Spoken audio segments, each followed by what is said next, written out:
And that's like the one thing that you're not allowed to be, even if you think the power is good. Like maybe they all support the agenda of the U.S. government, destabilizing the world and impoverishing their own population. Maybe they're on board with that. Even if they are, they shouldn't do it, because the job of the media, the press, is to keep power in check. You are kind of like the seatbelt, right? You know, right. You make sure that things don't go too far. So, and they're not doing that. They're acting as a willing handmaiden. When do you think that power. switched? Well, I think it's been the case for a long time. I mean, if you look at what happened to Richard Nixon, which I, of course, did not understand at all, Richard Nixon was taken out by the FBI and CIA, and with the help of Bob Woodward, who was a Washington Post reporter who had been a naval intelligence officer working in the White House, working in the Nixon White House. And then he shows up like a year later, and he's this brand new reporter. He'd never been a journalist at all. He's a naval intel officer, the famous Bob Woodward we all revere. And he's at the Washington Post, and somehow he gets the biggest story in the history of the Washington Post. He's the lead guy in that story. Well, I worked at a newspaper. I've been in the news business my whole life. That is not how it works. You don't take a kid like his first day from a totally unrelated business and put him on the biggest story. But he was. He was that guy. And who is his main source for Watergate? Oh, the number 2 guy at the FBI. Oh, so you have the naval intelligence officer working with the FBI official to destroy the president. Okay, so that's a deep state coup. What else? How would you describe that? If that happened in Guatemala, what would you say? And yet the way it was framed and the way that I accepted for decades was, oh, this intrepid reporter fought power. No. This intrepid reporter, Bob Woodward, was a tool of power, secret power, which is the most threatening kind, to bounce the single most popular president in American history, Richard Nixon, from office before the end of his term and replace him with who? Oh, Gerald Ford, who sat on the Warren Commission. Now, how did Gerald Ford get to be Richard Nixon's vice president? Well, because Carl Albert, the Democrat Speaker of the House, told him, you must choose him. We will only confirm him when they sent the actual elected vice president away for tax evasion, Spiro Agnew of Maryland. So you have a complete setup, like Gerald Ford, the only unelected president in American history, actually sat on the Warren Commission. Something else that I accepted at face value until I looked at it and I was like, that's completely insane. You didn't want to interview Jack Ruby in your investigation of the assassination? Okay, you're fake. Yeah, he was on the Warren Commission. And so, sorry for the long story, but the point is, like that happened in front of all of us, but the way it was framed cloaked the obvious reality of it. The people who broke into the Watergate office building, from which the name is taken, Watergate, I think it was 6 of them or 7 of them, all but one was a CIA employee. That's real. It's like, look it up on Google. So the whole thing, Richard Nixon was elected by more votes than any president in American history in the 1972 election. He was the most popular by votes, which is the only way we can really measure popularity, the most popular president in his reelection campaign. And 2 years later, he's gone. Undone by a naval intel officer, the number 2 guy at the FBI, and a bunch of CIA employees. You tell me what that is. Those are the facts. Those are not disputed facts. That's not crackpot shit. That's just look it up. So why did they want to get rid of Nixon? You know, there are a lot of theories on that. I mean, first of all, we don't need to know motive to know what happened. They, meaning unelected federal employees, got rid of Richard Nixon, which is the most anti-democratic way to make a leadership change that there is. Okay? I should just say at the outset, I actually kind of believe in democracy. Obviously, it's not working well. Obviously, it's ending globally. There will never be another liberal democracy, unfortunately. But I'm attached to it because I was born here. I really believe in it, and it's better than any other system. So that's why I'm pissed. What was their motive? There are a lot of theories on this. There's an amazing conversation. It's on tape between Richard Nixon when he was still president. I think it was in 1973. And I think it was Richard Helms, the head of the CIA, though I may have fucked that up. But it was the head of the CIA. And I think it was Helms. And Nixon says, I know why they killed Jack Kennedy. So Nixon was a student of history, obviously a flawed and complicated person, but a very, very smart person. And he was really interested in why this guy who'd been president, just one president before him, was murdered. And he didn't think it was a lone gunman who was mysteriously assassinated 2 days later by another lone gunman. Like, it's so obviously bullshit. And he knew that. And he said to the CIA director, who, and you can listen to the tape, it's on the internet, is totally silent on this question. So I think there was the impression, I don't think I know, that Nixon understood that the bureaucracy was really in control of the country. It wasn't elected officials. And that's a massive threat because it's true. So, and there may have been other reasons too that I'm not privy to. Look, and by the way, I didn't even know any of this, despite having moved to Washington in high school and been around this stuff a lot. I didn't know any of that. And I know Bob Woodward personally. So I didn't, and I know Carl Bernstein personally. I even worked for Carl Bernstein briefly. So I knew some of the actual players in this, but I didn't connect the obvious dots because they weren't framed that way. That's the point I'm making. It's the way that you frame things. You can have all the information available on Wikipedia, which is also controlled by the intel agencies, but there's still information on there. The information can be out there in the public domain. It's a matter of seeing it for what it is, right? Yeah. So Nixon said that he knew why they killed JFK. Mm-hmm. Did he elaborate? Nope. And it's worth listening to. It's a very weird conversation. It takes place in the Oval Office, which famously had tape recording devices in it. Obviously, this became a big feature during the Watergate hearings. But yes, that conversation, and I may be mangling it slightly, but it's on the internet and absolutely worth listening to. And the CIA director has this kind of sinister silence. So like if I'm the president and you're the CIA director and I say I know why the guy who was just president 10 years ago was killed, the obvious answer would be like, well, why? Right. What? You know why he was killed? You've got insight into the assassination of the U.S. president? He doesn't say anything. Just like a very weird response. Like, what? Just got to throw that out there? Like, if you say to me, we're taking a leak, you're at the next urinal, and you're like, I figured out the secret to life. And I'm like, huh, okay. That's like not a good response, right? Right. It's a telling response. Did you hear Trump's take on the JFK assassination, why he didn't release the files? Yeah, I know what Trump's take is. He said that if you knew what I know, you wouldn't tell people either, which is crazy. Well, what and does that mean? That's his position on the UAP thing as well. Yeah. Actually. And that's a lot of people's position on it. I mean, Trump is saying, of course, the CIA had knowledge of it. That is known. I mean, the whole thing, it's like, it's so funny. There's so many levels and there's so much I don't understand. But the whole JFK conspiracy industry, and it really is an industry, more books written on that than almost any historical topic, is filled with wackos, right? There are a lot of wackos in there. But that fact obscures the larger fact, which is the facts themselves tell an unbelievable story. Yeah.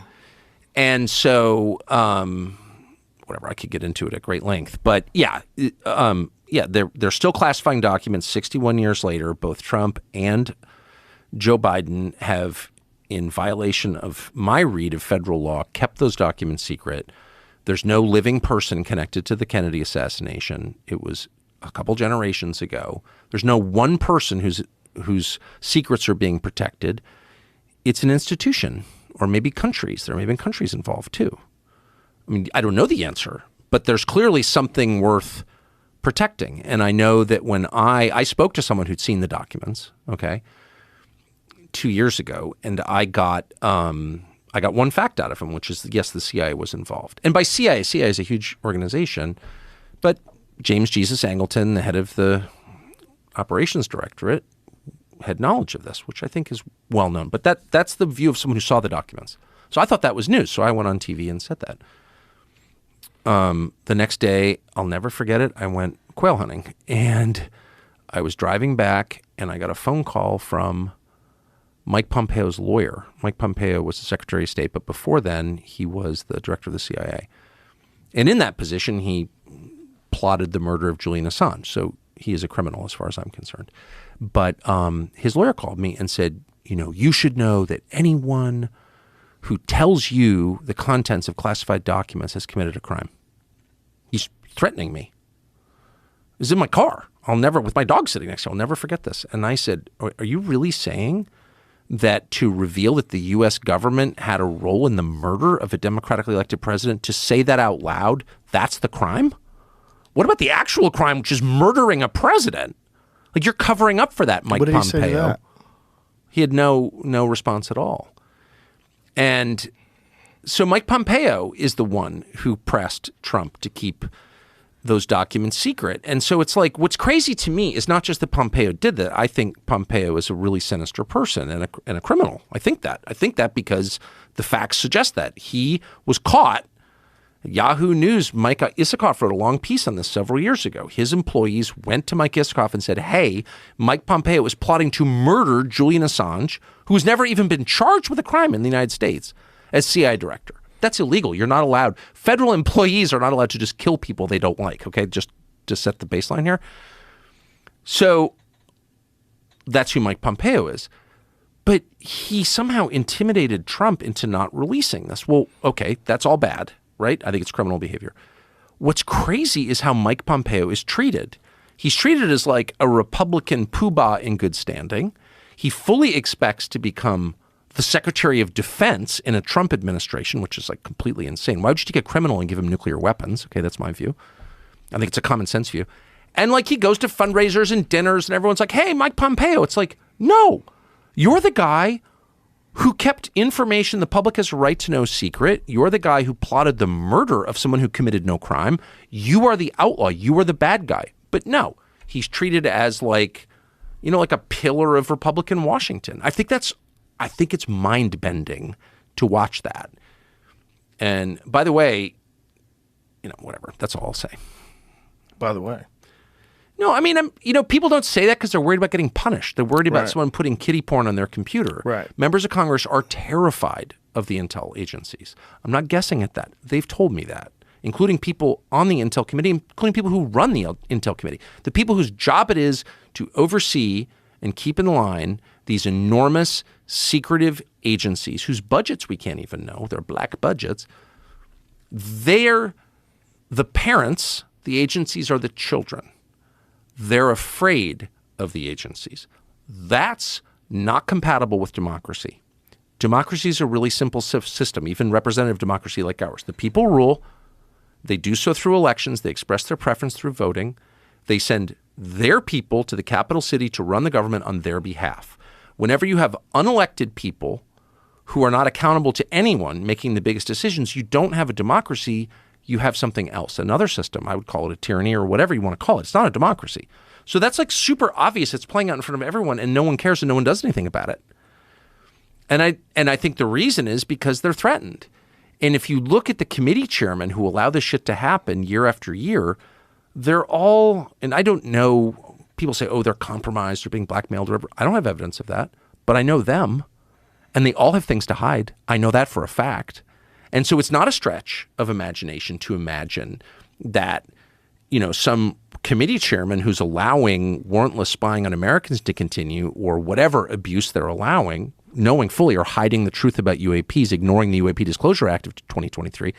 Like, why are they doing that? It's not impossible to imagine that some guy with a drinking problem or a weird sex life, and that's very common up there, that's why they're doing it. Because they don't want to be exposed. I don't have evidence of that. I don't have proof of that. Right. But that's not a crazy thing to assume that could be happening.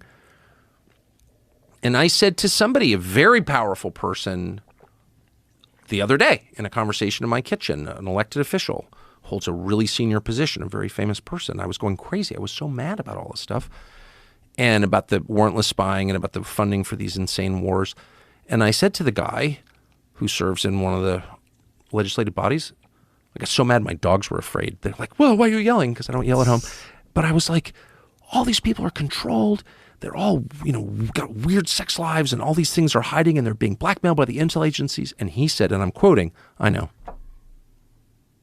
It was like, okay, so at this point we're just sort of admitting that's real? Like, why do we allow that to continue? The having people compromise thing, God, that's an old story. It's the oldest story. J. Edgar Hoover. I mean, it's all of them. It's Epstein's Island. It's everything. But look, I don't have any. I'm telling you, What's the phrase the finance guys use? Open kimono. Like, I'm actually telling you all I know. I don't know anything else. Right. But I know that the publicly available facts tell a really clear story, which is the government is not acting on behalf of the population. And so it's inherently illegitimate because its only legitimacy derives from the citizenry. The only reason the government can do things that it does, kill people, collect money by force, all the powers that it has come from one place, and that's the consent of the governed. That's the only legitimacy they have. And that's where it's fascinating, this concept of good and evil. Because when you think about it, if this is true, and if these people are compromised because they're secretly perverts and creeps. They are, though. And they're corrupt, and they steal money, or all these different things are evil things. Lying, controlling people, engaging in unnecessary wars that are going to cost thousands of lives for profit. All these things are evil things. So if evil is real, evil would want those kind of people to be in a position of power. Yes. And evil would want men to breastfeed their children. Here's the Here's the illusion that we fall for time and again. We imagine that evil comes like fully advertised as such. Like evil people look like Anton LaVey. Horns, yeah. Right. Black, you know what I mean? Black cloak. Exactly. Sickle. Evil is an independent force that exists outside of people, that acts upon people. I really believe that. I've experienced it a lot. And it's obvious. And what vessel do they choose? The weak. It's weak men and women who are instruments of evil. The weaker the leader, the more evil that leader will be.